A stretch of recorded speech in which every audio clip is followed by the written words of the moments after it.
Hello दोस्तों, स्वागत है आप सभी का आपके अपने YouTube चैनल STC GSL पर।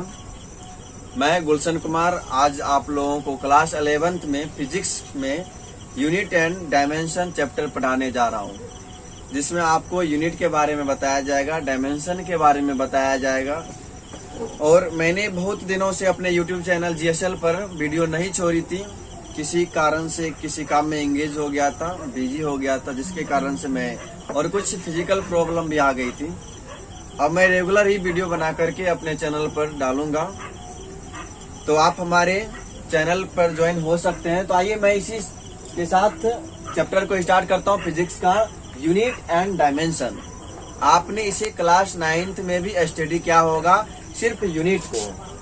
तो मैं आपको अभी सिर्फ यूनिट के बारे में बताऊंगा। यूनिट बताने से पहले मैं बता दूं, फिजिक्स क्या है, प्रकृति के नियमों का अध्ययन है। फिजिक्स का पिता न्यूटन को कहा जाता है, और आजकल जो आधुनिक फिजिक्स है, आधुनिक फिजिक्स का पिता अल्बर्ट आइंस्टीन को कहा जाता है। तो फिजिक्स का पिता न्यूटन है और आधुनिक फिजिक्स का पिता अल्बर्ट आइंस्टीन को कहा जाता है। तो चलिए मैं आपको फिजिक्स, ऐसे मैंने बता दिया कि फिजिक्स क्या है। तो फिजिक्स प्रकृति एवं प्रकृति के नियमों का अध्ययन है। प्रकृति एवं प्रकृति के नियमों का अध्ययन है फिजिक्स, ये एक साइंस का ब्रांच है। तो आइए मैं आपको फिजिक्स में सबसे पहले इसमें आपको बताऊंगा क्वांटिटी के बारे में। और कौन सी quantity? Physical quantity. Physical quantity दोस्तों, फिजिकल क्वांटिटी को हिंदी में बोलते हैं भौतिक राशि। फिजिकल क्वांटिटी को हिंदी में क्या बोलते हैं? भौतिक राशि। याद रखिएगा, भौतिक राशि।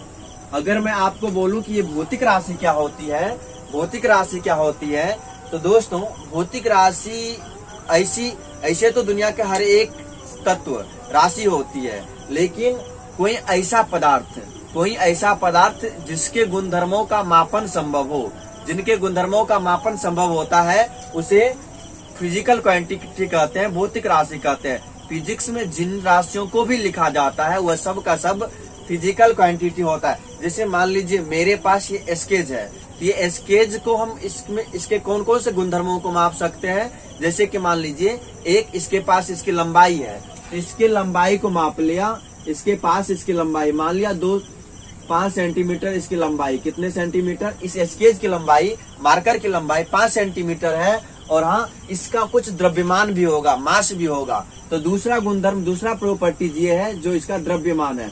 तो द्रव्यमान को दोस्तों मैंने मान लिया 10 ग्राम हो जाए, 10 ग्राम इसका द्रव्यमान। तो ये इसका गुणधर्म है जिसे इसे मापा जा सकता। वैसा राशि जिसके गुणधर्मों का मापन संभव हो उसे दोस्तों फिजिकल क्वांटिटी कहते हैं। जिनके गुणधर्मों का मापन संभव हो उसे फिजिकल क्वांटिटी कहते हैं। आइए मैं आपको एक बहुत ही ज्यादा प्यारा सा एग्जाम्पल देने जा रहा हूँ, जिसमें फिजिकल क्वांटिटी को आप अच्छी तरह से समझ पाइएगा। मैं आपको बताता हूँ फिजिकल क्वांटिटी में एग्जाम्पल के तौर पर कि कौन कौन सी राशि फिजिकल क्वांटिटी कहलाएगी। दोस्तों इस बात पर मैं एक बात की चर्चा करता हूँ, माँ का प्यार। माँ का प्यार, ऐसे तो माँ का प्यार दोस्तों होता है, बहुत बड़ा होता है, इतना बड़ा होता है कि इसे मापा नहीं जा सकता है। माँ के प्यार को कभी भी मापा नहीं जा सकता है, इसलिए माँ के प्यार को कभी भी बुक में लिखा नहीं जाता। इसलिए माँ का प्यार फिजिकल क्वांटिटी नहीं हो सकता। मैं नहीं बता सकता हूँ कि आपकी माँ आपसे कितने प्यार करते हैं। आपकी माँ आपसे 5 ग्राम, 10 ग्राम, 10 केजी, 10 क्विंटल आपसे कितना प्यार करता है, ये नहीं बता सकता। माँ के प्यार को कभी नहीं मापा जा सकता, और जिन गुणधर्मों का मापन संभव नहीं है उसे फिजिकल क्वांटिटी नहीं कहेंगे। माँ का प्यार आपको बुक में लिखा हुआ कभी नहीं मिलेगा, कभी नहीं मिलेगा माँ का प्यार बुक में लिखा। अगर कभी हमें लिखना भी पड़ता ना माँ का प्यार बुक में क्वांटिटी के रूप में, तो हम लोग मानते कि माँ का प्यार बराबर अनंत। क्या मानते दोस्तों?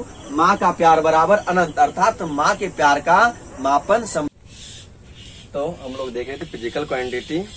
फिजिकल क्वांटिटी अर्थात तो वैसा पदार्थ जिनके गुणधर्मों का मापन संभव होता है, जिनके गुणधर्मों का मापन संभव होता है उसे हम कहते हैं फिजिकल क्वांटिटी। क्या कहते हैं? Physical quantity. आप याद रखिएगा, वैसा पदार्थ जिसके गुणधर्मों का मापन संभव होता है उसे फिजिकल क्वांटिटी कहते हैं। जैसे मैंने एग्जांपल में बताया था कि जैसे माँ का प्यार होता है तो रियल में बहुत बड़ा है, लेकिन आप इसे माप नहीं सकते हैं। जैसे आपके दोस्तों का प्यार, इसे भी आप नहीं माप सकते हैं। जिस चीज को मापा नहीं जा सकता उसे भौतिक राशि नहीं कहते हैं। तो आप समझ पाए होंगे कि भौतिक राशि क्या क्या गया है। तो मैं बता दूं आप लोगों को, फिजिकल क्वांटिटी टीटी का जो वर्गीकरण हुआ है दोस्तों, वह दो तरह से हुआ है। एक तो होती है, ये दो तरह से वर्गीकरण करते हैं हम लोग। एक होता है दिशात्मक आधार पर। कौन सा आधार पर? दिशात्मक आधार पर। दिशात्मक आधार पर याद रखिएगा, दिशात्मक आधार पर जो फिजिकल क्वांटिटी होती है वो दो तरह की होती है। कौन कौन सी होती है? दिशात्मक आधार पर फिजिकल क्वांटिटी दो तरह की होती है। एक होती है सदिश, दूसरा होते है अदिश। दिशात्मक आधार पर फिजिकल क्वांटिटी कितने तरह के? दो तरह के। एक तो होगी आपका सदिश, दूसरा होगा आपका अदिश। सदिश और अदिश। सदिश को कहते हैं, सदिश को इंग्लिश में वेक्टर बोलते हैं, याद रखिएगा। सदिश को इंग्लिश में क्या बोलते हैं? वेक्टर बोलते हैं। और अदिश को इंग्लिश में स्केलर कहते हैं। अदिश को इंग्लिश में स्केलर कहते हैं, याद रखिएगा। स्केलर एंड वेक्टर, ये थर्ड चैप्टर हो जाएगा फिजिक्स का, जिसमें आपको स्केलर एंड वेक्टर के बारे में डिटेल से बताया जाएगा। और ये बहुत ही ज्यादा इंपॉर्टेंट चैप्टर होता है, जिसका यूज ट्वेल्थ में बहुत ज्यादा होता है। आप इसे देखने को भी मिलेगा, बहुत ज्यादा एग्जाम में से क्वेश्चन भी पूछा जाता है। ये हो गया फिजिकल क्वांटिटी। भौतिक राशि को दिशात्मक आधार पर दो वर्गों में बांटा जाता है। एक होती है सदिश, दूसरा होती है अदिश। इसे हम लोग अगले चैप्टर में पढ़ेंगे। और फिजिकल क्वांटिटी दिशात्मक आधार पर दूसरा वर्गीकरण जो इसका है वो है निर्भरता के आधार पर। याद रखिएगा, किस आधार पर? निर्भरता के आधार पर। निर्भरता के आधार पर, निर्भरता के आधार पर दोस्तों, निर्भरता के आधार पर भी दो तरह के होते हैं। निर्भरता के आधार पर भी कितने तरह के होते हैं? दो तरह के होते हैं। एक होता है मूल राशि, एक होता है मूल राशि। याद रखिएगा, एक कौन सी राशि है? मूल राशि। मूल राशि, मूल राशि को दोस्तों इंग्लिश में बोलते हैं फंडामेंटल। कौन सी राशि बोलते हैं? फंडामेंटल। फंडामेंटल क्वांटिटी, याद रखिएगा। मूल राशि को इंग्लिश में बोलते हैं फंडामेंटल क्वांटिटी। और दूसरी राशि होती है व्युत्पन्न राशि। कौन सी राशि? व्युत्पन्न, याद रखिएगा, व्युत्पन्न राशि। व्युत्पन्न राशि को इंग्लिश में बोलते हैं डिराइव्ड क्वांटिटी। कौन सी क्वांटिटी? Derived quantity. याद रखिएगा, डिराइव्ड क्वांटिटी। डिराइव्ड क्वांटिटी होती है, एक फंडामेंटल क्वांटिटी, दूसरी होती है डिराइव्ड क्वांटिटी। फंडामेंटल और डिराइव्ड क्वांटिटी ये किस आधार पर है? निर्भरता के आधार पर। आगे एक और प्रकार होता है, जो जैसे कि मान लीजिए दिशात्मक आधार पर और निर्भरता के आधार पर आप समझ गए। एक होता है सप्लीमेंट्री क्वांटिटी। याद रखिएगा, सप्लीमेंट्री क्वांटिटी, जिसे आप समझ सकते हैं सप्लीमेंट्री क्वांटिटी। सप्लीमेंट्री क्वांटिटी में आता है रेडियन कोण और समतल कोण, और एक आता है समतल कोण और एक आता है ठोस कोण। दो तरह का ये हो जाएगा। सप्लीमेंट्री क्वांटिटी होता है, सप्लीमेंट्री क्वांटिटी को पूरक कोण बोलते हैं। कौन सा कोण बोलते हैं? याद रखिएगा, पूरक कोण। पूरक कोण कहते हैं। पूरक कोण में समतल कोण और ठोस कोण आता है। ये दो तरह का आता है। पूरक कोण में दो तरह का कोण आता है, एक आता है समतल कोण, दूसरा आता है ठोस कोण। समतल कोण और ठोस कोण होता है। आप समझ पाए होंगे फिजिकल क्वांटिटी को दिशात्मक आधार पर दो वर्गों में बांटा जाता है। एक होता है वेक्टर, दूसरा होता है स्केलर। और निर्भरता के आधार पर भी दो वर्गों में बांटा जाता है। एक होता है फंडामेंटल क्वांटिटी और दूसरा होता है डिराइव्ड क्वांटिटी। और उसके बाद सप्लीमेंट्री क्वांटिटी आता है, जिसे पूरक कोण कहा जाता है।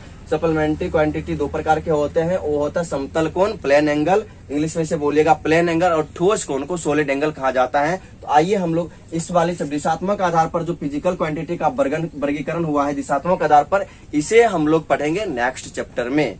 तो अभी हम लोग देखेंगे निर्भरता के आधार पर भौतिक राशि। तो अभी आप देख चुके हैं निर्भरता के आधार पर हम लोग देखेंगे भौतिक राशि। तो आइए निर्भरता के आधार पर भौतिक राशि को हमें देखनी है। निर्भरता के आधार पर भौतिक राशि, निर्भरता के आधार पर आप याद रखिएगा, निर्भरता के आधार पर भौतिक राशि जो होता है वो दो तरह का होता है। पहला है नंबर 1 मूल राशि। पहले हमें इसे पढ़ना है, मूल राशि। मूल राशि अर्थात इंग्लिश में इसे बोलेंगे फंडामेंटल क्वांटिटी। क्या बोलोगे? फंडामेंटल क्वांटिटी, याद रखिएगा फंडामेंटल क्वांटिटी, मूल राशि अर्थात फंडामेंटल क्वांटिटी इसे बोलेंगे। अब ये फंडामेंटल बहुत बड़ा बहुत अच्छी टॉपिक है ये फंडामेंटल क्वांटिटी के लिए। तो मैं बताना जा रहा हूं कि मूल राशि क्या होती है। दोस्तों, मूल राशि एक ऐसी राशि होती है जिसमें कि पूरा भौतिक विज्ञान मिला हुआ है, पूरा का पूरा फिजिक्स उसमें मिला हुआ है। तो आप याद रखिएगा, मूल राशि एक ऐसी राशि है जिसमें संपूर्ण भौतिक विज्ञान समाहित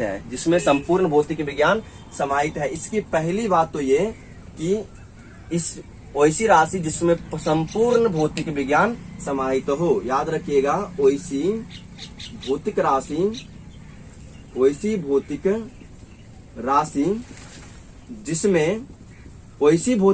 जिसमें संपूर्ण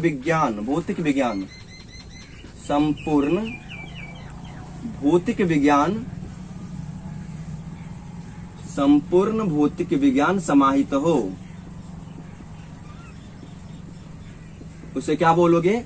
ऐसा भौतिक राशि जिसमें संपूर्ण भौतिक विज्ञान समाहित हो उसे हम बोलेंगे मूल राशि। याद रखना, ऐसा भौतिक राशि जिसमें संपूर्ण भौतिक विज्ञान समाहित हो उसे बोलेंगे मूल राशि। और दूसरी बात इसकी ये याद रखना कि मूल राशि एक ऐसी राशि होती है जिससे व्युत्पन्न राशि को व्युत्पन्न किया जाता है, जिससे बाकी राशियों को बनाया जाता है। इसमें लिखिएगा, ऐसी भौतिक राशि जिससे अन्य राशियों का व्युत्पन्न होता है, अन्य भौतिक राशियों का व्युत्पन्न होता है। वैसा राशि जिससे अन्य भौतिक राशियों का व्युत्पन्न होता है उसे भी बोलते हैं फंडामेंटल क्वांटिटी। दोस्तों, बाकी जितने भी राशि फंडामेंटल क्वांटिटी के अलावा जितने भी क्वांटिटी है ना, वो सब का सब इसी क्वांटिटी से बनेगा, फंडामेंटल क्वांटिटी से। तो ये याद रखिएगा, वैसा राशि जिससे अन्य राशियों को व्युत्पन्न किया जाता है, मतलब बनाया जाता है, उसे क्या बोलते हैं? फंडामेंटल क्वांटिटी बोलते हैं। क्या बोलते हैं? फंडामेंटल क्वांटिटी बोलते हैं। आप याद रखिएगा, वैसी राशि जिससे अन्य राशियों को बनाया जाता है फंडामेंटल क्वांटिटी कहलाता है। दूसरा, एक बात और इसकी याद रखिएगा कि फंडामेंटल क्वांटिटी किसी अन्य राशियों पर निर्भर नहीं करता। फंडामेंटल क्वांटिटी किसी अन्य राशियों पर निर्भर नहीं करता। जैसे मान लीजिए आप अभी पढ़ते हैं और स्टूडेंट लाइफ जी रहे हैं, तो अभी क्या होता है, आपके जितने भी खर्च होते हैं ना, वो कौन उठाते हैं? आपके पापा जी आपके सारे खर्च उठाते हैं। तो आप किस पे डिपेंड है, किस पे निर्भर है? तो आप अपने पापा पे निर्भर है। तो आप अपने पापा पर निर्भर है और पापा आप पर निर्भर नहीं है। इसलिए आप कह सकते हैं कि आपके पापा आपके लिए मूल राशि हुआ। कौन सा राशि हो गया? मूल राशि हो गया। और आप क्या हो गया? आप दूसरे पर निर्भर करते हैं। याद रखिएगा, आपके पापा आपके लिए मूल राशि हो जाएगा, आपका मूल हो जाएगा। तो याद रखिएगा, मूल राशि अर्थात फंडामेंटल क्वांटिटी अन्य राशियों पर निर्भर नहीं करता। इसमें भी याद रखिएगा, वैसी भौतिक राशि जो अन्य राशियों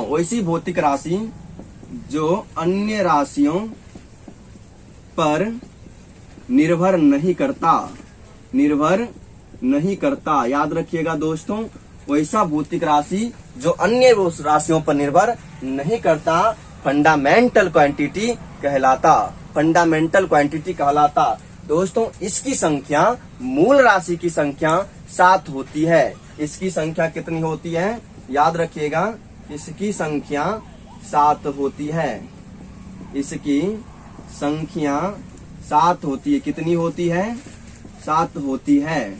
आप याद रखिएगा कि मूल राशि की जो संख्या होती है वो कितनी होती है? 7 होती है। सबसे पहला आप याद किए, शुरुआत में मैंने बताया था कि ये जो मार्कर है इसका एक गुणधर्म है, और इसका जो गुणधर्म है जिसे मैं माप सकता हूँ, इसे मैं किस में मापूंगा? तो लंबाई में माप सकता हूँ। तो पहला गुणधर्म तो मैंने लंबाई मापा था। तो याद रखिएगा, मूल राशि का पहला जो मूल राशि है वह कौन सी है? लंबाई। पहला मूल राशि कौन सी है? लंबाई। याद रखिएगा, पहला मूल राशि है दोस्तों लंबाई।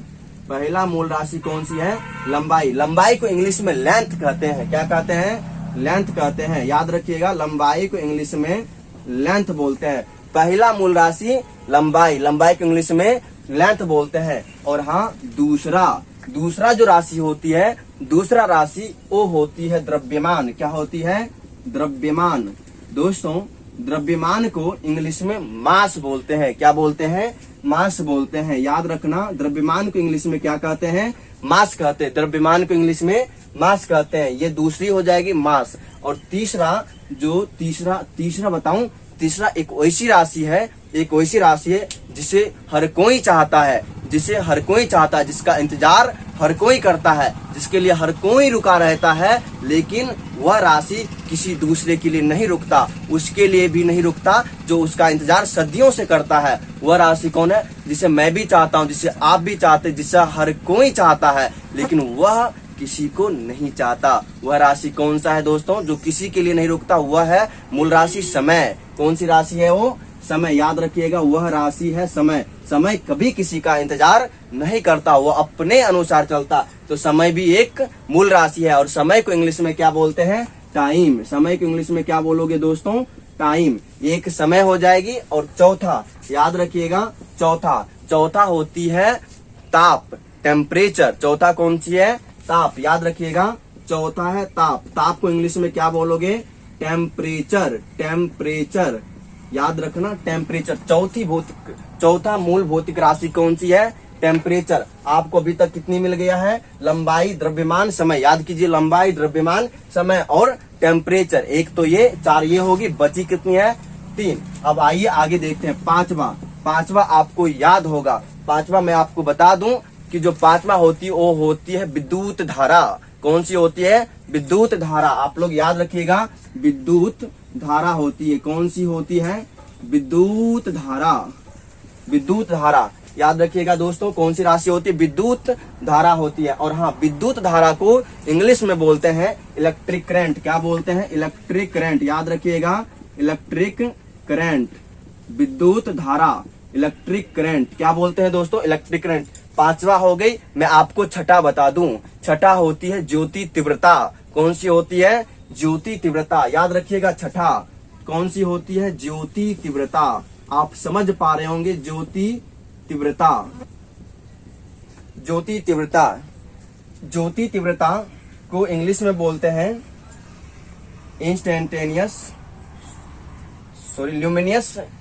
ल्यूमिनियस बोलते हैं इसे। और तीव्रता जो होती है, एक मिनट, ल्यूमिनियस इंटेंसिटी बोलते हैं दोस्तों इसे। Luminous intensity. ज्योति तीव्रता को इंग्लिश में क्या कहते हैं? Luminous intensity. ज्योति तीव्रता, ल्यूमिनियस इंटेंसिटी। और लास्ट और जो सबसे अंतिम है वो है सातवां का नाम मैं बता दूं। सातवां मूल भौतिक राशि जो है, सातवां जो मूल भौतिक राशि है, उसका नाम है पदार्थ की मात्रा। याद रखिएगा दोस्तों, वो कौन सी है? पदार्थ की मात्रा। याद रखना, पदार्थ की मात्रा। इंग्लिश में से बोलोगे अमाउंट ऑफ सब्सटेंस। क्या बोलोगे? Amount of substance. याद रखना, अमाउंट ऑफ सब्सटेंस। याद रखना दोस्तों, इसे क्या बोलोगे? Amount of substance. तो कितनी मूलभूत राशि होती है? मूल भौतिक राशियां होती है 7। लंबाई, द्रव्यमान, समय, ताप, विद्युत धारा, ज्योति तीव्रता, ल्यूमिनियस इंटेंसिटी और पदार्थ की मात्रा, अमाउंट ऑफ सब्सटेंस। ये 7 मूल भौतिक राशियां होती है, जिसमें पूरा संपूर्ण भौतिक विज्ञान समाहित होते हैं। आप समझ पा रहे होंगे। और ये ऐसी राशियां हैं जो किसी अन्य राशियों पर निर्भर नहीं करता। आप याद रखिएगा, इन्हीं 7 राशियों से बाकी जितने भी राशियां फिजिक्स में बनी है, सब इन्हीं राशियों से बनी है। इन्हीं राशियों से बाकी सब का सब भौतिक राशियां बनी है। याद रखिएगा। अब मैं आपको बता दूं, आप मूल राशि अच्छी तरह से समझ चुके हैं, जो किसी दूसरे पर निर्भर नहीं करता, अन्य पर निर्भर नहीं करता। और वैसी भौतिक राशियां जिससे अन्य राशियों का व्युत्पन्न होता, और वैसी भौतिक राशियां जिसमें संपूर्ण भौतिक विज्ञान समाहित होता, उसे कौन सी राशि बोलते हैं? फंडामेंटल क्वांटिटी बोलते हैं। आप समझ पाए होंगे। फंडामेंटल क्वांटिटी के बाद दोस्तों दूसरी आप याद रखिएगा, डिराइव्ड क्वांटिटी।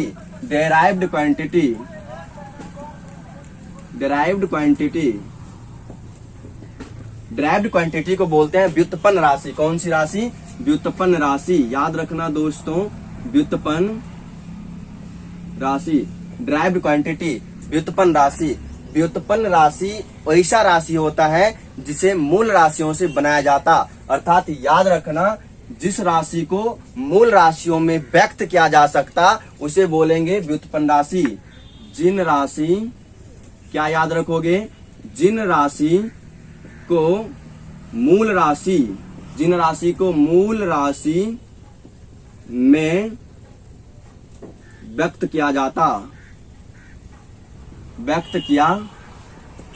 सकता, जिन राशियों को मूल राशियों में व्यक्त किया जा सकता, याद रखिएगा, जिन राशियों को मूल राशियों में व्यक्त किया जा सकता उसे हम बोलते हैं डिराइव्ड क्वांटिटी। जिन राशियों को मूल राशियों में व्यक्त किया जा सकता उसे बोलते हैं हम लोग डिराइव्ड क्वांटिटी। याद रखिएगा दोस्तों, मैं इसे मिटा देता हूं, आप लिख लीजिए, नोट कर लीजिए। जिन राशियों को मूल राशियों में व्यक्त किया जा सकता उसे क्या बोलते हैं? Derived quantity. याद रखिएगा, डिराइव्ड क्वांटिटी बोलते हैं। और हाँ दोस्तों, ये जो राशि होती है ना, डिराइव्ड क्वांटिटी जो होती है वह डिराइव्ड क्वांटिटी है मूल राशि पर निर्भर करता। तो ऐसा राशि, दूसरा इसके बारे में बता दूं आप लोगों को कि डिराइव्ड क्वांटिटी के बारे में, जिन राशि को मूल राशि में व्यक्त किया जाता है या जा सकता, जिन राशियों को मूल राशियों में व्यक्त किया जा सकता है उसे क्या बोलते हैं? Derived quantity. Derived quantity. दूसरा कि ये मूल राशि पर निर्भर करता, अर्थात जो भौतिक राशि मूल राशि पर निर्भर करता। दोस्तों ये भी भौतिक राशि ही है, फिजिकल क्वांटिटी ही है। जो राशि मूल राशि पर निर्भर करता, याद रखना, जो राशि मूल राशि पर निर्भर करता क्या कहलाता है? Derived quantity. क्या कहलाता है? Derived quantity. जैसे अब मैं आपका इसका एग्जांपल देता हूं कुछ, आप ध्यान रखिए दोस्तों, इन राशियों के अलावा, इन 7 मूल राशियों के अलावा बाकी जितने भी राशियां हैं वो सब का सब व्युत्पन्न राशि है। सब को सब इन्हीं राशियों से, इन्हीं 7 मूल राशियों से बनाया जाता है। जैसे दोस्तों मैं आपको बता दूं, आयतन। क्या? आयतन। आप याद रखना, आयतन को इंग्लिश में क्या बोलते हैं? वॉल्यूम। आयतन को इंग्लिश में क्या बोलते हैं? वॉल्यूम। आयतन क्या होता है? आयतन में क्या होती है? लंबाई होती है, चौड़ाई होती है, ऊंचाई होती है, अर्थात लंबाई, चौड़ाई, ऊंचाई। लेकिन सब क्या है? आपस में लंबाई ही तो है। लंबाई तो खुद लंबाई, चौड़ाई भी लंबाई होती है और ऊंचाई भी लंबाई, अर्थात 3 लंबाइयों को गुना करके क्या किया जाता है? आयतन निकाला जाता है। तो आप कह सकते हैं दोस्तों, आयतन को क्या बोल सकते हैं? लंबाई गुना लंबाई गुना लंबाई, लंबाई गुना लंबाई गुना लंबाई, अर्थात आयतन। आप समझ पा रहे होंगे। तो लंबाई गुना लंबाई अर्थात L गुना L करते हैं तो आपको क्या मिलता है? आयतन। तो आप समझ पा रहे हो कि आयतन एक व्युत्पन्न राशि है। आयतन कौन सी राशि है? व्युत्पन्न राशि है। और इसे मैंने कन्वर्ट कर दिया, किसमें कर दिया कन्वर्ट? तो डिराइव्ड क्वांटिटी में, व्युत्पन्न राशि में। वैसा राशि जिसे मूल राशियों में कन्वर्ट किया जा सकता उसे बोलते हैं व्युत्पन्न राशि। समझ में आई बातें? तो दूसरी होती है दोस्तों द्रव्यमान। दूसरा कौन सा है? द्रव्यमान तो मूल राशि हो जाएगा दोस्तों। दूसरा मैं ले रहा हूँ क्षेत्रफल। दूसरा कौन सा है? क्षेत्रफल भी होता है 2 लंबाइयों गुना, लंबाई गुना चौड़ाई करते हो दोस्तों तो क्या निकल कर आता है? क्षेत्रफल। लंबाई गुना चौड़ाई क्षेत्रफल का फॉर्मूला। लेकिन चौड़ाई भी अपने आप में क्या है? लंबाई। तो 2 लंबाइयों को आप जब आपस में गुना करते हो, जब 2 लंबाइयों को आप आपस में गुना करते हो, लेंथ इंटू लेंथ, तो क्या मिलता है? क्षेत्रफल, अर्थात L इंटू L। ये हुई क्षेत्रफल। आपने क्षेत्रफल को कन्वर्ट कर दिया मूल राशियों में। आप समझ पाए होंगे ये सब क्या है? मूल राशियां। ये लंबाई क्या हो गया? मूल राशि। आपने किसे मूल राशि में कन्वर्ट किया? तो व्युत्पन्न राशियों का, अर्थात क्षेत्रफल एक व्युत्पन्न राशि था, अर्थात लंबाई को जब लंबाई से गुना कर देते हैं तो क्षेत्रफल निकल कर आती है, तब जो राशि निकल कर आती है वह राशि व्युत्पन्न राशि होती है। आप समझ पाए होंगे कि व्युत्पन्न राशियों को मूल राशियों से ही बनाया जाता है। जैसे मैं आपको बता दूं व्युत्पन्न राशि के बारे में, अभी कुछ देर मैंने पहले बोला था कि आपका पापा आप पे निर्भर नहीं करता, आपका पापा आप पर निर्भर नहीं करता, आपके सारे खर्च उठाता, अर्थात आपके पापा कौन सा राशि, मूल राशि, कौन सा राशि, मूल राशि हो जाएगा। और हाँ, लेकिन आपके सारे खर्च उठाते हैं आपके पापा। जिस दिन आपका खर्च उठाना बंद कर दिया आपके पापा ने तो आपका लग जाएगा स्टॉप, आपका लग जाएगा स्टॉप, अर्थात आपके पापा आपका खर्च उठाना बंद कर दिया तो आपका पढ़ाई लिखाई सब हो सकता है बंद। इसीलिए आप किस पे निर्भर है, आप किस पर डिपेंड है, अपने पापा पर। तो आप क्या होगे, व्युत्पन्न राशि। आप दूसरे पर निर्भर है, आप अपने पापा पर निर्भर है, तो आप कह सकते हैं आप होगे व्युत्पन्न राशि। बहुत ही अच्छा एग्जाम्पल रहा इसका, आप समझ पाए होंगे ड्राइव्ड क्वांटिटी को, ये होगी व्युत्पन्न राशि। समझ पाए हैं? तो चलिए मैं आपको बता दूं, ये हो जाएगा आपका ड्राइव्ड क्वांटिटी, व्युत्पन्न राशि। और भी मैं बताता हूँ, ये आयतन हो गया, क्षेत्रफल हो गया, और आपको बता दूं बल आघूर्ण, बल आघूर्ण दोस्तों, बल आघूर्ण भी है क्या, व्युत्पन्न राशि। दोस्तों बल आघूर्ण का फॉर्मूला होता है बल गुना लंबत दूरी। मैं सिर्फ उसे दूरी ही बोलता हूँ, बल गुना लंबत दूरी। तो ये देखिए बल जो होता है, बल का फॉर्मूला द्रव्यमान गुना त्वरण। द्रव्यमान तो आया लेकिन त्वरण भी देख लो, ये सब कौन सी राशि हो जाएगा, व्युत्पन्न राशि। और हाँ, विद्युत क्षेत्र की तीव्रता, विद्युत क्षेत्र की तीव्रता, अर्थात विद्युत क्षेत्र की तीव्रता। दोस्तों याद रखिएगा, विद्युत क्षेत्र की तीव्रता, विद्युत क्षेत्र का तीव्रता का फॉर्मूला होता है दोस्तों बल बटे आवेश, बल बटे आवेश। दोस्तों याद रखिएगा, एकांक आवेश पर लगने वाले बल को क्या बोलते हैं, विद्युत क्षेत्र की तीव्रता। ये बल बटे आवेश, ये भी कौन सी राशि हो गई, विद्युत क्षेत्र की तीव्रता भी कौन सी राशि हो गई, आप याद रखिएगा व्युत्पन्न राशि। दोस्तों आप इसे कन्वर्ट कर पाओगे मूल राशियों में, तो आपको समझ में आ रहा होगा कि इन 7 मूल राशियों के अलावा जितनी भी राशियां हैं वह सब का सब कौन सी राशियां हैं, तो याद रखना व्युत्पन्न राशियां, डेराइव्ड क्वांटिटी। आप समझ पाए होंगे डिराइव्ड क्वांटिटी को, बिल्कुल अच्छी तरह से समझ पाए होंगे। अब डिराइव्ड क्वांटिटी के अलावे मैं आपको बता देता हूं, डिराइव्ड क्वांटिटी के बाद जो आती है दोस्तों, वो आती है सप्लीमेंट्री क्वांटिटी। तीसरा जो था ये तो हो गया दोस्तों, दूसरा, पहला हो गया फंडामेंटल क्वांटिटी, दूसरा हो गया डिराइव्ड क्वांटिटी। मैं आपको बताने जा रहा हूँ तीसरा होता है सप्लीमेंट्री क्वांटिटी। कौन सी क्वांटिटी, सप्लीमेंट्री क्वांटिटी। अब आपको मैं सप्लीमेंट्री का वैल्यू समझाऊंगा। सप्लीमेंट्री क्वांटिटी याद रखिएगा, पूरक राशि। कौन सी राशि, पूरक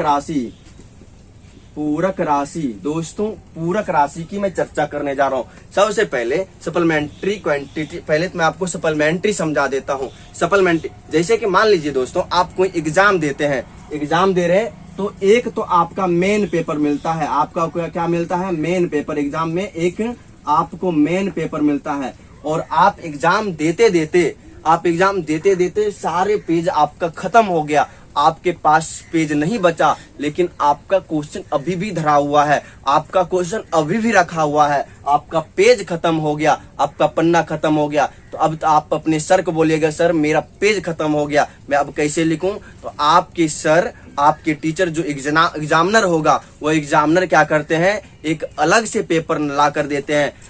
अलग से जो पेपर आपको मिला वह पेपर होता है सप्लीमेंट्री पेपर। कौन सा पेपर होता है, सप्लीमेंट्री पेपर। आप उसमें बना करके मेन पेपर के साथ चिपका दीजिएगा, मेन पेपर के साथ सटा दीजिएगा, तो सप्लीमेंट्री जो आपको अलग से मिलता है। तो दोस्तों साइंस में ना हर चीज का ना चेंजिंग होते रहता, बहुत कुछ बाकी रह गया है। तो सबसे पहले 2 राशियों का ही खोज हुआ था, एक था फंडामेंटल क्वांटिटी, दूसरा था डिराइव्ड क्वांटिटी। लेकिन क्या हुआ, जैसे साइंटिस्ट आए उसे लगा कि नहीं, इन राशियों के अलावा एक और भी राशियां हैं जिसे सप्लीमेंट्री क्वांटिटी के नाम से जाना जाता है। अगर सब खत्म हो गया तो साइड से इसे दिया गया। और ये जो होता है मूल राशि का सहायक राशि, इसे मूल राशि का सहायक राशि ही कहा जाता है। आप याद रखिएगा, ये हो गया सप्लीमेंट्री क्वांटिटी। आप समझ पाए होंगे सप्लीमेंट्री क्वांटिटी क्या होगा। दोस्तों सप्लीमेंट्री क्वांटिटी याद रखिएगा, इसे मूल राशि का सहायक कहा जाता है। मूल राशि का क्या कहा जाता है, मूल राशि का सहायक राशि। मूल राशि का सहायक राशि किसे कहा जाता है, सप्लीमेंट्री क्वांटिटी को। मूल राशि का सहायक राशि किसे कहा जाता है, सप्लीमेंट्री क्वांटिटी को। ये बात आपकी समझ में आई, अच्छी तरह से आई, आप समझ पाए होंगे सप्लीमेंट्री क्वांटिटी को। चलिए दोस्तों, मैं अब आगे की ओर आपको ले चलता हूँ। सप्लीमेंट्री क्वांटिटी दो प्रकार के, कितने प्रकार के, दो प्रकार के। आपका पहला होता है दोस्तों, वो होता है समतल कोण। समतल कोण क्या होता है, समतल कोण। समतल कोण इंग्लिश में प्लेन एंगल, क्या बोलोगे, प्लेन एंगल।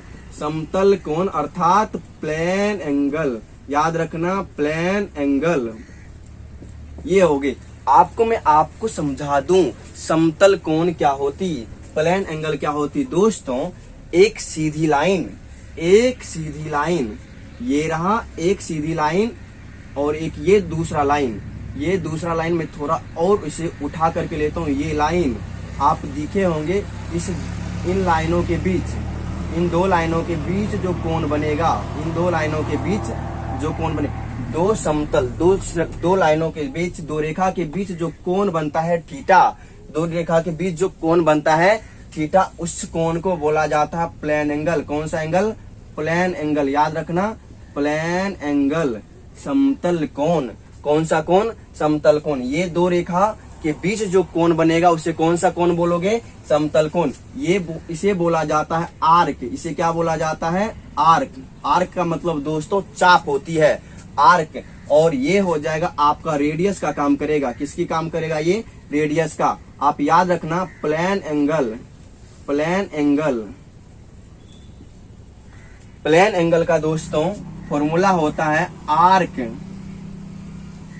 बटे रेडियस, आर्क बटे रेडियस। याद रखना आर्क बटे रेडियस। हिंदी में अगर इसे मैं बोलूं तो दोस्तों समतल कोण बराबर होगा आर्क मतलब चाप बटे त्रिज्या, चाप बटे त्रिज्या। याद रखना दोस्तों चाप बटे त्रिज्या क्या होती है, चाप बटे त्रिज्या। ये चाप अलग से हो जाएगा, मैं नीचे ही लिख देता हूँ, चाप बटे त्रिज्या। याद रखना चाप बटे त्रिज्या। समतल कोण का फॉर्मूला क्या होता है, चाप बटे त्रिज्या। ये चाप और त्रिज्या के अनुपात समतल कोण, चाप और त्रिज्या के अनुपात समतल कोण। आप समझ पाए होंगे theta equal to arc by radius, theta equal to arc by radius. ये फॉर्मूला होती समतल कोण का। आप समझ पाए होंगे समतल कोण। दो रेखा के बीच जो कोण बनता है उसे क्या बोलते हैं, जैसे एक रेखा ये, दूसरी रेखा ये, इनके बीच जो कोण ये बन रहा है, इनके बीच जो कोण ये बन रहा है, ये कौन सा कोण कहलाएगा,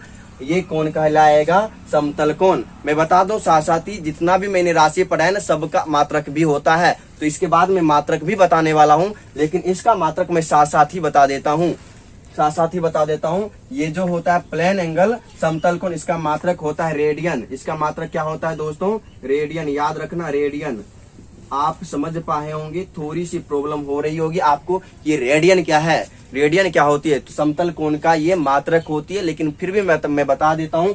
आप मैथ पढ़े होंगे, 11th का मैथ अगर चैप्टर नंबर 3 पढ़े होंगे तो आप उसमें पढ़े होंगे, पहले 3.1 में रेडियन ही बताया जाता है। रेडियन को डिग्री में कन्वर्ट करने के लिए और डिग्री को रेडियन में कन्वर्ट करने के लिए बताया जाता है।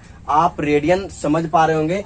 1 पाई अर्थात 180 डिग्री बराबर होता है 1 पाई। ये 1 पाई दोस्तों रेडियन होता है और ये डिग्री होता है। 1 पाई बराबर 180 डिग्री, अर्थात 2 पाई बराबर कितना हो जाएगा, 360 डिग्री। और 3 पाई बराबर कितना हो जाएगा, 540 डिग्री, अर्थात 540 डिग्री 3 पाई रेडियन के बराबर, 540 डिग्री 3 पाई रेडियन के बराबर, और 360 डिग्री 2 पाई रेडियन के बराबर, और 1 पाई 180 डिग्री रेडियन के बराबर होता है। आप समझ पाए होंगे रेडियन को अच्छी तरह से। ये हो गई रेडियन को रेडियन।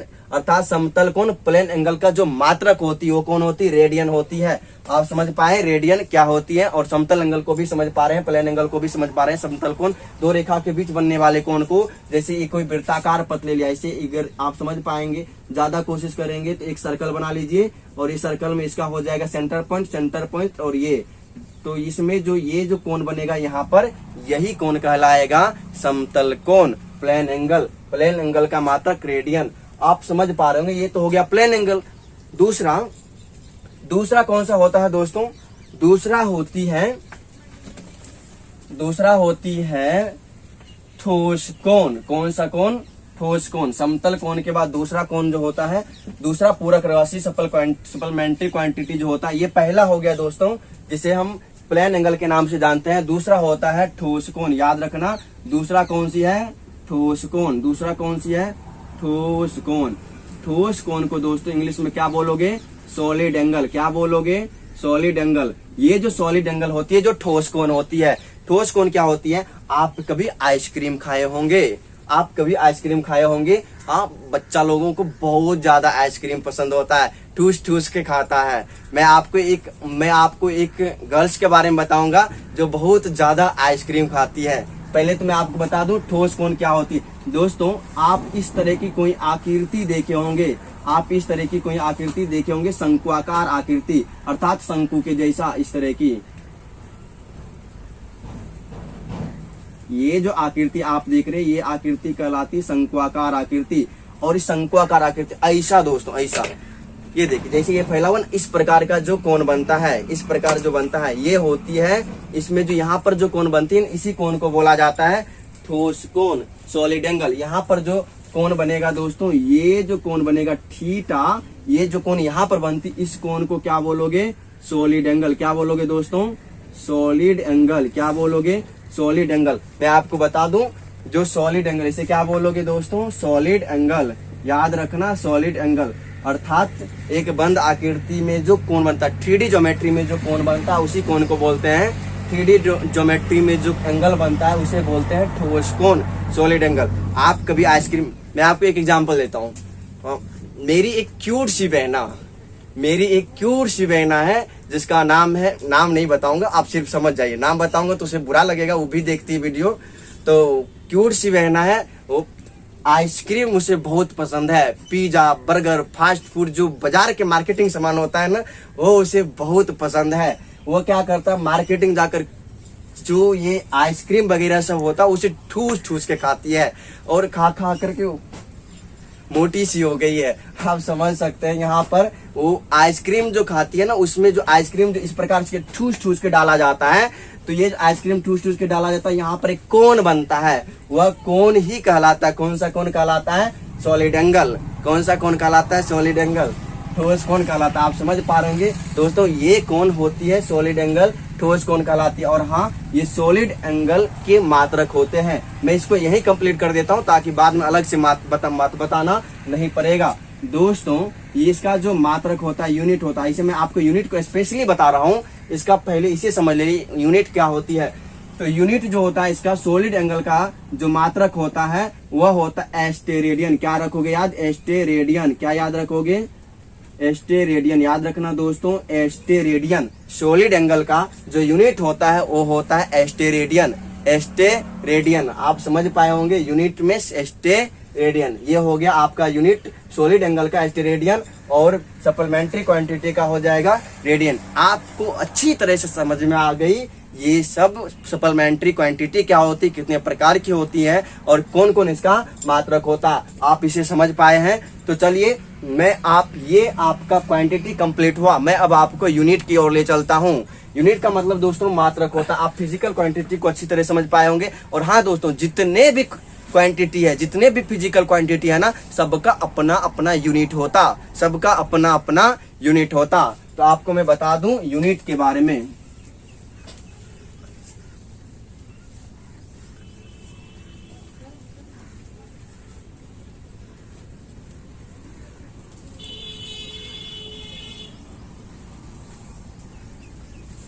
तो आइए दोस्तों, मैं अब चर्चा करने जा रहा हूं यूनिट का। यूनिट, क्योंकि हमें पढ़ाना था यूनिट, उसके बाद डायमेंशन, फिर चैप्टर कंप्लीट। तो आइए यूनिट। यूनिट का मतलब होता है दोस्तों मात्रक। मात्रक दोस्तों, मात्रक क्या होती है? आपको किसी भी चीज को मापने के लिए एक स्टैंडर्ड मान की जरूरत होती है। जैसे आप चीनी को मापते हैं तो चीनी को क्या बोलते हैं? 1 केजी दुकान से लाए, तो जैसे दुकान गए तो चीनी को बोलिएगा थोड़ी ना कि आप हमको 10 चीनी दे दीजिए, 5 चीनी दे दीजिए, नहीं, आप बोलिएगा 1 पौवा चीनी दे दो, 1 केजी चीनी दे दो, 1.5 पौवा चीनी दे दो। आप ऐसे बोलिएगा, मैं आपको बताऊंगा पौवा के बारे में भी। ये गांव के अपने देश भारत की बहुत प्रचलित मात्रक है। तो आप मात्रक समझ पा रहे होंगे। तो किसी भी चीज को मापने के लिए एक स्टैंडर्ड मान की जरूरत होती है। किसी भी भौतिक राशि को, किसी भी फिजिकल क्वांटिटी को मापने के लिए एक स्टैंडर्ड मान की जो जरूरत होती है उसे बोलते हैं मात्रक। क्या बोलते हैं? मात्रक। आप याद रखिए, किसी भी भौतिक राशि को, किसी भी भौतिक राशि, याद रखना दोस्तों, किसी भी भौतिक राशि को मापने के लिए, किसी भी भौतिक राशि को मापने के लिए एक स्टैंडर्ड, अर्थात दोस्तों याद रखना, किसी भी भौतिक राशि को मापने के लिए, किसी भी भौतिक राशि को मापने के लिए, किसी भी भौतिक राशि को मापने के लिए एक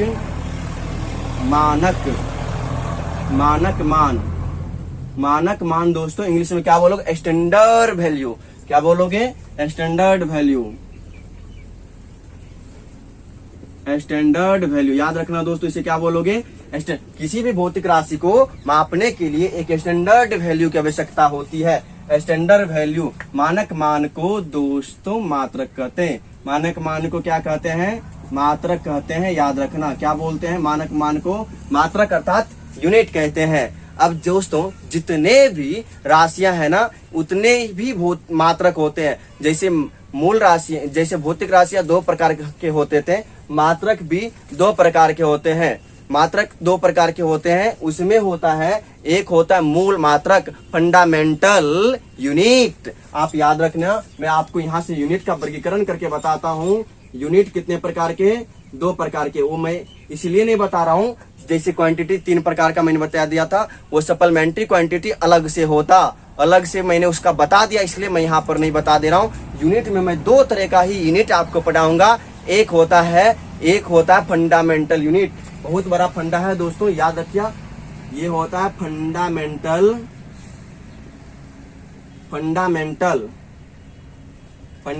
यूनिट। क्या होता है दोस्तों? Fundamental unit. और दूसरा मैं बता देता हूँ ड्राइव्ड यूनिट। कौन सी यूनिट? Derived unit. एक होता है फंडामेंटल यूनिट, दूसरी होती है ड्राइव्ड यूनिट। दोस्तों फंडामेंटल यूनिट को हिंदी में कहते हैं मूल मात्रक। कौन सी मात्रक? मूल मात्रक। ये होगा दोस्तों मूल मात्रक। मैं इसलिए हिंदी और इंग्लिश दोनों लिख देता हूँ ताकि जो बच्चे इंग्लिश में डरते हैं, अर्थात नहीं समझ पाते हैं वो बच्चे समझ पाएंगे इंग्लिश को। और मैं हिंदी इसलिए लिख देता हूँ ताकि जिस बच्चे को इंग्लिश बिल्कुल भी समझ में नहीं आता तो उसे हिंदी को समझ पाएगा, हिंदी में समझ लेगा। तो मूल मात्रक ये हो गया। दूसरा दोस्तों ड्राइव्ड यूनिट जो होता है उसका होता है व्युत्पन्न मात्रक। क्या होता है? व्युत्पन्न मात्रक। याद रखना दोस्तों, दूसरा कौन सी मात्रक है? व्युत्पन्न मात्रक। मूल मात्रक और दोस्तों व्युत्पन्न मात्रक। अब आपको यहाँ समझनी है दोस्तों, ये मूल मात्रक क्या होती। दोस्तों आपने अभी भी पढ़ा ना कि मूल राशियां 7 होती है। दोस्तों मूल राशि के मात्रक को ही मूल मात्रक कहते हैं। मूल राशि के मात्रक को क्या बोलते हैं दोस्तों? याद रखना, अगर आपसे कोई पूछ दे, कोई नादान बच्चे अगर आपसे पूछ दे, बता कि मूल मात्रक क्या होता, तो आप कहना कि दोस्त सुन जरा, कि मूल राशि के मात्रक ही होता है मूल मात्रक। मूल राशि के मात्रक को ही क्या बोलते हैं दोस्तों? मूल मात्रक। डरने की बात नहीं है, मैं आपके साथ हूँ। मूल राशि के मात्रक को ही क्या बोलते हैं? मूल मात्रक। याद रखना, ये क्या होती है? आप बोलिएगा मूल राशि का मात्रक। क्या होती है मूल मात्रक? मूल राशि का ही मात्रक। मूल राशि का ही क्या होता है दोस्तों? मात्रक होता। अर्थात आप कह सकते हो कि मूल राशि की मात्रक क्या होती है? मूल मात्रक। दोस्तों मूल राशि कितनी? 7। तो मूल मात्रक की भी संख्या 7। मूल राशि कितनी? 7। मूल मात्रक भी 7। मूल मात्रक कौन कौन सी है अब मैं बता दूं। मूल मात्रक जो होती है दोस्तों, वो होती मूल राशि कौन कौन सी होती? लंबाई, द्रव्यमान समय, लंबाई द्रव्यमान समय, ताप, लंबाई द्रव्यमान समय ताप। और बाकी भी 3 होता है दोस्तों, लंबाई द्रव्यमान समय और ताप, लंबाई द्रव्यमान समय और ताप। इन सब के अलावा, इन सब की लंबाई द्रव्यमान समय और ताप के अलावा दोस्तों विद्युत धारा, विद्युत धारा, विद्युत धारा इंग्लिश मैंने लिख दिया फर्स्ट में ही, विद्युत धारा। और विद्युत धारा के बाद दोस्तों ज्योति तीव्रता, ज्योति तीव्रता, ज्योति तीव्रता। और दोस्तों ज्योति तीव्रता का मतलब बाद है पदार्थ की मात्रा, पदार्थ की मात्रा। बहुत ज्यादा इंपॉर्टेंट टॉपिक है फिजिक्स को समझने के लिए, बहुत ही ज्यादा इंपॉर्टेंट टॉपिक है, क्योंकि फिजिक्स की जन्म ही यहीं से होती है, फिजिक्स की शुरुआत ही यहीं से होती है। तो आप समझ पा रहे हैं, ये 7 मूल राशि के 7 ऐसा ही मात्रक होते हैं। आपको मैं थोड़ा इधर बता दूं क्या होती है, देखना। ये सब जो मापन के लिए मानक होती है उसे मात्रक कहते हैं। तो ये जो स्टैंडर्ड मान आया है ना, किसी भी चीज को मापने के लिए, क्यों आया, कैसे आया, किस प्रकार आया, इसे सोचकर देखते हैं दोस्तों। हुआ ये तब जैसे कि मान लीजिए आप अपने देश भारत के हैं, आप अपने देश भारत में रहते हैं, तो आपके गांव में मापने के लिए किसी भी चीज को एक मानक बना देता है, किसी भी चीज को। जैसे दुकान वालों ने क्या किया है, किसी भी चीज को एक अपना स्टैंडर्ड बना लिया कि जैसे आप बोलिएगा ना जाकर कि दुकान वाले को मुझे कुछ कपड़े चाहिए, तो क्या करेगा, जितना कपड़ा आपको चाहिए वो ऐसे हाथ से मापेगा, ऐसे हाथ से मापेगा, 2 हाथ 4 हाथ जो होगा आपको माप कर दे देगा। इस प्रकार से मापेगा, फिर लिया, इस प्रकार से मापा और आपको काट कर दे देगा कपड़ा। बोलेगा 4 हाथ 5 हाथ 10 हाथ, जितना कपड़ा चाहिए आपको माप देगा। ये भारत के गांव के दुकान वालों ने बनाया है। और मैं बता दूं, आप समझ पा रहे होंगे कि एक चीज और भी होता है गांव देहात में। क्या होता है कि जैसे मान लीजिए किसी की दुकान जाइएगा तो बोलिएगा मुझे पाव भर चीनी दे दो। कितना, पाव भर चीनी दे दो। पाव किसमें माप लेता है, एक स्टैंडर्ड ये बना लिया है, पाव। पाव का मतलब क्या होता है, 250 ग्राम। कितना होता है, 250 ग्राम, 250 ग्राम, इसमें माप लेता है। तो आप समझ पा रहे हैं, पाव का मतलब समझ पा रहे हैं। आप बोलिएगा जाकर कितना चीनी चाहिए, तो बोलिएगा पाव, 1 पाव, 2 पाव, 4 पाव, तो आपको उतना मिल जाएगा। तो ये भी एक मात्रक है मापन का ही, लेकिन ये देहाती मात्रक है जिसे हर जगह नहीं जाना जा सकता। आप मान लीजिए अमेरिका गए और अमेरिका वाले को बोले मुझे पाव भर सब्जी दे दो, तो अमेरिका वालों के छत से गया, उसके समझ में ये बात नहीं आएगा कि पाव क्या होता। और अगर आपके पास वो आया, उसके यहाँ पाउंड चलता, क्या चलता है, पाउंड। अमेरिका में क्या चलता है, पाउंड, याद रखना, पाउंड या फिर एलबी, पाउंड या फिर एलबी। उसने आपके पास आया और आपको बोला कि मुझे 1 पाउंड सब्जी दे दो, मुझे 1 पाउंड सब्जी दे दो, या फिर 1 एलबी सब्जी दे दो। तो ये आपके छत पर गया और आपका पाव उसके छत पर से गया, दोनों में कॉम्बिनेशन नहीं बना। इन चीजों को दूर करने के लिए एक मानक जो पूरे देश में एक ही नाम से जाना जाएगा, जो मात्रक, उसका इस्तेमाल हुआ। मैं आपको बता देता हूँ पाव। और आप लोग एक मात्रक और भी है कि किसी भी चीज को मापने का एक मैं सटीक मात्रक देता हूँ, जो आपके घर में आपके मम्मी पापा से मिलता होगा या फिर दोस्तों से मिलता होगा। वो होता है ना, आपकी मम्मी बोलती है ना क्या, या फिर आपके दोस्त लोग क्या बोलते हैं, क्या रत्ती भर भी श्रम नहीं आता, रत्ती भर भी श्रम नहीं आता। अब इसमें देखने रत्ती लगा हुआ कि श्रम को भी माप दिया, किसमें, रत्ती में माप दिया। आप समझ पा रहे होंगे कि रत्ती, ये रत्ती क्या होता, रत्ती का मतलब दोस्तों क्या होता, रत्ती एक मात्रक है, छोटी सी मात्रक है। इसका मतलब होता राई के दाने के समान।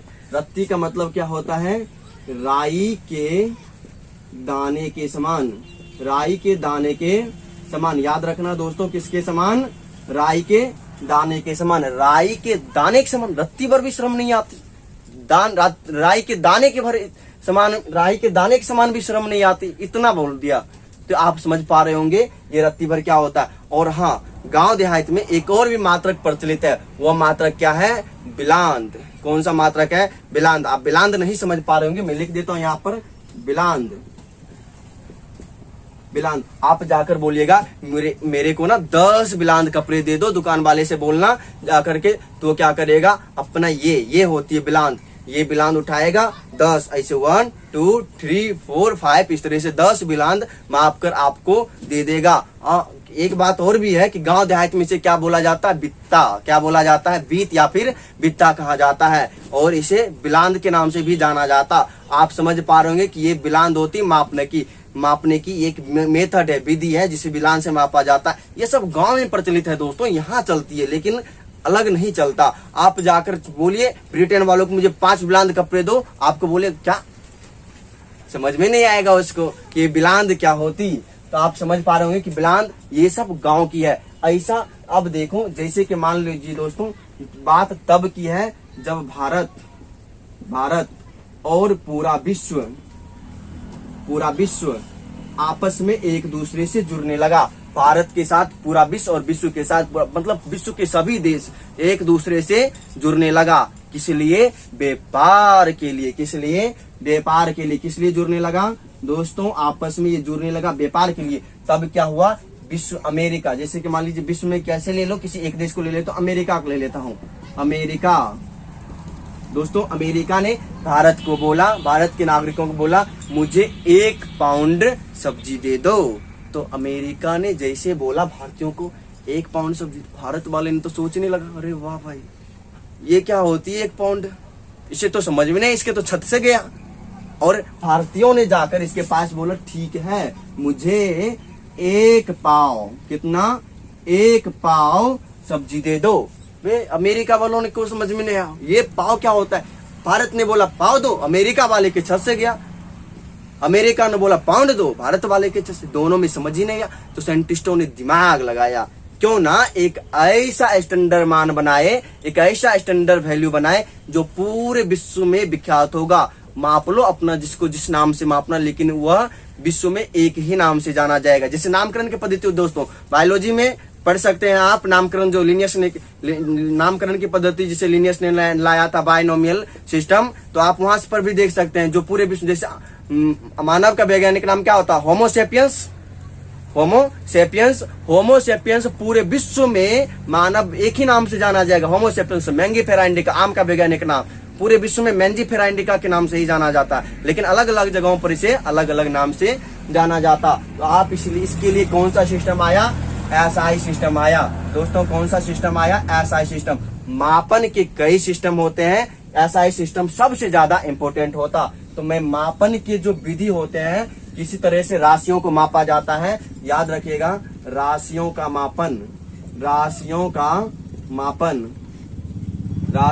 दोस्तों मापन याद रखना। राशियों का मापन जो होता है FPS में होता, उसके बाद दोस्तों CGS में होता, FPS में होता। F का मतलब दोस्तों वैसा स्टैंडर्ड मान जिसमें राशियों को फुट, याद रखना फुट, और P का मतलब दोस्तों पाउंड, और S का मतलब सेकेंड, जिसे फुट पाउंड सेकेंड में मापा जाता, FPS कहलाता। जिन राशियों को फुट पाउंड सेकेंड में मापा जाता, FPS कहलाता। दोस्तों इसे C का मतलब याद रखना सेंटीमीटर, क्या, सेंटीमीटर। और G का मतलब याद रखना ग्राम, और S का मतलब याद रखना सेकेंड। S का मतलब क्या याद रखोगे, सेकेंड। जिन भौतिक राशियों को सेंटीमीटर ग्राम सेकेंड में मापा जाएगा वह CGS कहलाएगा। क्या कहलाएगा, CGS कहलाएगा। समझ में आ रही है। और उसके बाद दोस्तों FPS CGS के बाद आती है MKS। क्या आती है, MKS। दोस्तों ये MKS जो होती है ना, इसमें क्या होता है, राशियों को मीटर, याद रखना मीटर, K का मतलब किलोग्राम, मीटर, किलोग्राम और सेकेंड में मापा जाता। मीटर, किलोग्राम और सेकेंड में मापा। जिन भौतिक राशियों को मीटर, किलोग्राम और सेकेंड में मापा जाता, MKS सिस्टम कहलाता। ये दोस्तों मापन का सिस्टम है। किन किन सिस्टम में मापा जाता, इन सभी से काम नहीं चला तो एक और सिस्टम को लाया गया दोस्तों, वह है SI। वह कौन सा है, SI। इसे कहा जाता है इंटरनेशनल सिस्टम। क्या बोलोगे दोस्तों, इंटरनेशनल सिस्टम। अंतरराष्ट्रीय पद्धति हिंदी में बोलोगे, इंटरनेशनल सिस्टम, अंतरराष्ट्रीय पद्धति। ये मापन का इंटरनेशनल सिस्टम होता है। आपने समझ में आया था एफपीएस क्या होता है, सीजीएस क्या होता है, एमकेएस क्या होता है, मीटर, किलोग्राम, सेकेंड, सेंटीमीटर, ग्राम और सेकेंड। उसके बाद फुट, पाउंड और सेकेंड में मापा जाता। तो आप समझ पा रहे हो, सबका अपना अपना तरीका है मापने का। सभी देश वाले अपने अपने तरीका से मापते हैं, लेकिन पूरे विश्व में जिस नाम से, जिस पद्धति से मापा जाएगा वह पद्धति कौन है दोस्तों? एसआई पद्धति। एसआई पद्धति अर्थात लंबाई को कौन सी एसआई पद्धति में मापा जाता है? मीटर। अभी मैं बता रहा हूँ मूल राशि का मात्रक। लंबाई को किस में मापा जाता है, उसका कौन सा एसआई सिस्टम है? आप लंबाई को तो ऐसे हाथ में भी माप लेते हैं, तो आपका घरेलू हो गया ना, गांव देहात का हो गया। लेकिन एसआई में कौन सा है? तो एसआई में लंबाई को मीटर में मापा जाता। याद रखना, लंबाई को मीटर में मापा जाता, द्रव्यमान को केजी में मापा जाता। द्रव्यमान को किस में? केजी में मापा जाता। ये सब कौन सा है दोस्तों? एसआई है, एसआई सिस्टम है। और समय को किस में मापा जाता है? सेकेंड। समय को सेकेंड। और ताप को केल्विन, ताप को केल्विन। और विद्युत धारा को दोस्तों किस में मापा जाता है? एम्पियर। विद्युत धारा को एम्पियर। ज्योति तीव्रता को कैंडेला, ज्योति तीव्रता को कैंडेला मापा जाता। और पदार्थ की मात्रक मोल, पदार्थ की मात्रक मोल। इस तरह से आप समझ पाए होंगे कि किस प्रकार से मात्रक होता, किस प्रकार से मापन होता। क्या आपको बातें समझ में आई? अगर आपको बातें समझ में आया और वीडियो अच्छा लगा तो आप आगे शेयर करो, ताकि मैं अगला वीडियो डायमेंशन पर जो बनाऊंगा इसी तरह से बहुत ही ज्यादा इंटरेस्ट वीडियो होगा, जिससे कि आप समझ पाइएगा, एकदम कहीं कोई कंफ्यूजन नहीं रह जाएगा। तो आपको मैं ये बता दूं, एक बार फिर से बता दूं। सबसे पहले मैंने क्या बताया? Physical quantity. फिजिकल क्वांटिटी जिसके गुणधर्मों का मापन संभव होता है दोस्तों, उसे क्या बोलते हैं? Physical quantity. और फिजिकल क्वांटिटी तो ये हो ही गया दोस्तों। उसके बाद मैंने इसका वर्गीकरण कर दिया था। दिशात्मक आधार पर होता है 2 प्रकार के, निर्भरता के आधार पर होता है 2 प्रकार के, फिर सप्लीमेंट्री क्वांटिटी होता है। दिशात्मक आधार पर होता है vector and scalar, scalar and vector, सदिश और अदिश होता। उसके बाद निर्भरता के आधार पर भी 2 प्रकार के होते हैं राशि। एक होता है मूल राशि, फंडामेंटल क्वांटिटी, दूसरा होता है ड्राइव्ड क्वांटिटी। उसके बाद होता है दोस्तों, उसके बाद जो तीसरा होता है वो होता है सप्लीमेंट्री क्वांटिटी। उसमें solid angle and plane angle आता है। प्लेन एंगल का जो यूनिट होता है रेडियन, और सॉलिड एंगल का जो यूनिट होता है वो होता है स्टेरेडियन। इस प्रकार से फिर उसको बता करके मैं दोस्तों यूनिट पर आया, और उसके लिए बहुत ज्यादा अच्छा एग्जाम्पल भी दिया। यूनिट में दोस्तों किसी भी भौतिक राशि को मापने के लिए मानक स्टैंडर्ड वैल्यू की जरूरत होती है, जिससे क्या कहते हैं? यूनिट कहते हैं। जिससे क्या कहते हैं? यूनिट कहते हैं। यूनिट को किसी भी चीज को मापने के लिए, किसी भी भौतिक राशि को मापने के लिए दोस्तों ये सब सिस्टम की जरूरत होती है, एफपीएस, सीजीएस, एमकेएस। लेकिन सबसे महत्वपूर्ण है एसआई, जो पूरे विश्व में एक नाम प्रचलित है। लंबाई का एसआई मात्रक मीटर, द्रव्यमान का एसआई मात्रक केजी, समय का एसआई मात्रक सेकेंड, और ताप का एसआई मात्रक केल्विन, विद्युत धारा का एसआई मात्रक एम्पियर, ज्योति तीव्रता का एसआई मात्रक कैंडेला, और पदार्थ की मात्रा का मात्रक होता मोल। मोल क्या होता है? पदार्थ की मात्रा बताने वाला एक मात्रक होता है। तो वीडियो ज्यादा बड़ा ना हो जाए, इसलिए मैं दोस्तों इस वीडियो को यहीं तक स्टॉप करता हूं। आज के लिए बस इतना ही दोस्तों, मिलेंगे फिर नेक्स्ट वीडियो में। जय हिंद।